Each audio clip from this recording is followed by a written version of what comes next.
Now a look at an airport city, handling over more than 65 million passengers a year, correct 40,000 parking bays, and actually electric vehicles are not really new to us. We already have them for 50 years. And last year was a special year for us because Schiphol Group existed for 100 years. The oldest airport in the same location in the world. So I briefly would like you to go through 100 years of Schiphol in 100 seconds.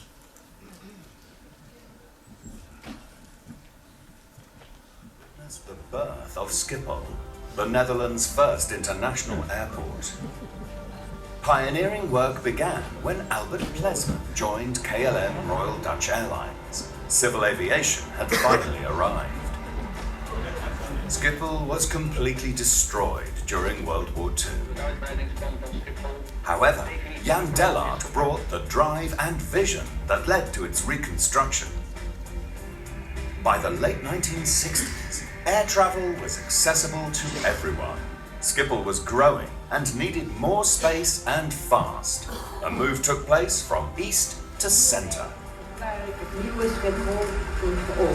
Schiphol continued to grow and modernise in the decades that followed. The airport apron was expanded, the terminal became bigger, the area was beautified. In time, piers and improved railway connections were added. By 1991, a new air traffic control tower was opened. Amsterdam Airport Schiphol continues to lead the way into the 21st century. It brings the world closer together. Travellers, business people, cargo and ideas flow in and out of the Netherlands through Schiphol. It belongs to all of us. It's our warm welcome home. A place we can all be proud of. Schiphol, 100 years of connecting.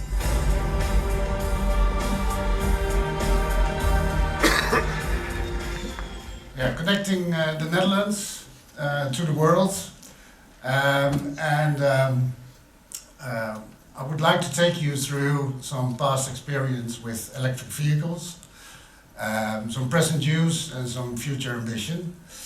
And here we have a predecessor of our first electric vehicle, 1921, and horse carriage, which brought all the luggage to the planes. Not yet electric, but at least with a clean footprint. So, but in 1967, we already had our first hybrid baggage tugs. They had to be electric because if they entered the terminal buildings, of course it all should be a case where no exhaust could enter into the terminal. As soon as they drove out of the terminal, they turned on their diesel engines. And also in the terminal, all the passengers that we have to facilitate and reduce mobility and bring them to the gate, we also have to use, of course, electric vehicles, and all transportation of building, materials, the shops, they all had to move by electric vehicles. 1978, this is an important transport mode to reach Schiphol. The electric train, nowadays almost 50% of the passengers leaving at Schiphol come by train. So if we look at present use, I have to explain a little bit more. We have a differentiation between our landside area and our airside area, where we now especially focus on the airside area where all the aircrafts are standing. So many modes of vehicles that we have in use, we're transferring it now to electric vehicles. For example, all the aircraft handlings, for the small body airplanes, we use electric tugs. All aircraft cleaning is now being handled by electric cars. And also the belt loaders, we are now changing them all to electric vehicles. So a lot of things are happening on, an area where you don't see a lot, but a lot of vehicles are electrified. In 2015, we ordered 37 electric buses. These are very convenient at the airport for holding passengers of the aircraft. We were the first airport to implement it this big. Of course, it takes a good challenge because the usage has to be very on time, because we cannot afford, of course, that we have buses that have many problems. And what we also did is, for the taxi concession, we put in the tender that part of the part of the taxis should be electric. That's why you see that many Teslas driving at the airport. And in all our parking areas, whether it's public, whether it's staff or car rental, we implement a lot of charges. So for our future ambition, we want to facilitate more and more on the total area. We now have a lot of experience on different modes of transport, and we're now moving on to copy it actually.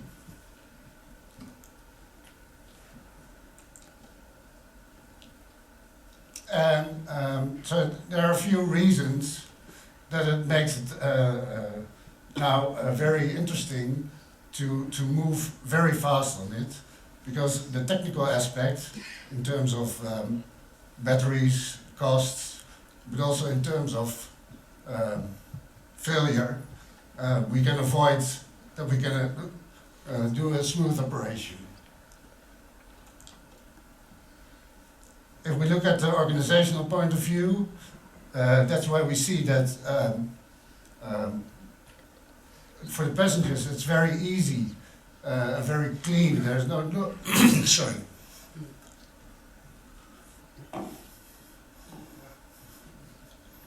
So there's no noise, there's no exhaust, and also for the people who work there, it is possible then to have a clean environment to work. Then, very important, it all starts with the ground handling, who has if they can provide in a clean operation, it is a USP to their airline. For the airline, it's a USP to the airport. And for the airport, of course, in the end, it is a USP to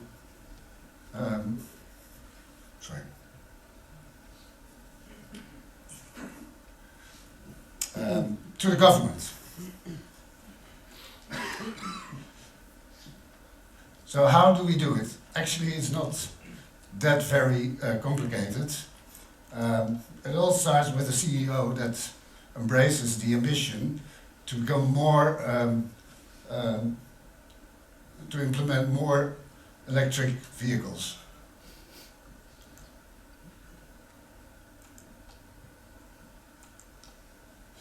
Secondly, you have to bring in focus. We particularly made the decision that we're not going to invest in hydrogen or any other forms of combined diesel, hybrid. No, we decided to go for full electric. And secondly, you also have to bring focus in your projects. So choose one or two and not hundreds.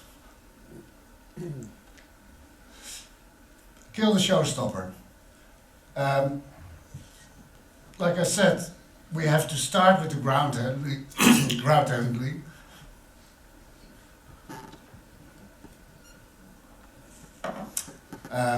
So we invest in all the infrastructure and all the energy. So the energy is for free, And we invest a lot in all the infrastructure that's needed to load all these vehicles.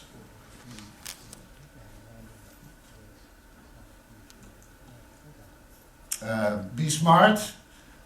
What we do is in every tender that we do, we take up the opportunity to let the market deliver the best solution.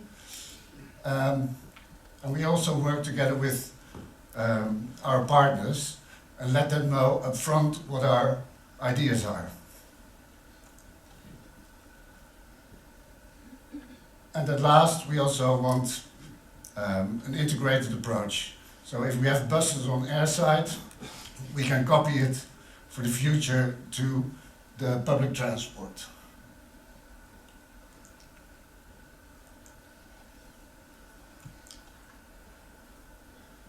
And you have to start in your backyard. So this is at parking for our valet operation.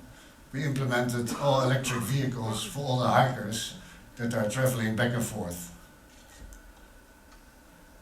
Of course, we have the buses running for all the passengers, but also you have to keep in mind your specific target groups, like the people with reduced mobility, but also our VIP. So these cars, there's a speed limit of 50 kilometers on airside. They drive normally hybrid, but we changed the configuration of the car because they drive below 50 kilometers only electric. And in the end of this year, there will be 100 buses driving on public transport around the airport. And there are a few trends that we watch, of course, very specifically, especially on the buses, connectivity in the future, and last but not least, the wireless induction charging, which for us at parking is very interesting, because that makes that we can use the parking lots for all kind of electric hybrid cars. Thank you very much.